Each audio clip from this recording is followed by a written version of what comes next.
People have demanded civility. That right there is as decent and civil as they come. He is staying the course when it comes to bipartisanship and civility. Do you think Americans are noticing? Absolutely. The president speaks with a level of compassion and humility there that Republicans could never fathom or even convey, right? Like, and let's be real. They don't like the idea that this is something that they're going to have to respond to for a second time this summer when it comes to Mitch McConnell, especially when they're trying to go day after day to punch at Biden about AIDS, right? Like, this is not something that they want to talk about. But the way that the president is responding to this is that normalcy, is that compassion, is that humanity that people did support in 2020. Civility and decency are long part of Joe Biden's brand. They have been his whole career. How long, Tim, do you think he can maintain and stay on that high road if he's facing Donald Trump in the election?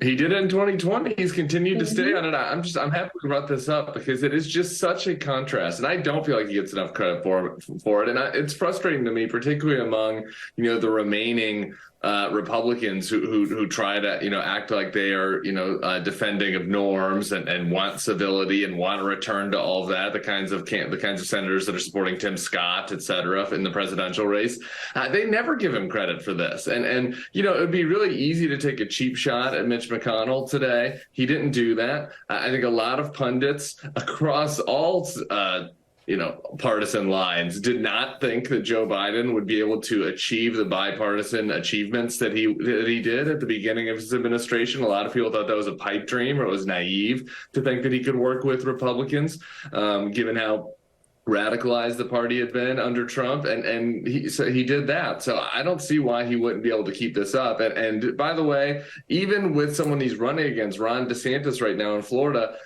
they are working together on this hurricane response, and there hasn't been name calling. There hasn't been threats. He hasn't been saying, "Oh, you got to be nicer to me if you want to get your money." And that it is refreshing, right. And hopefully he gets more credit than he has.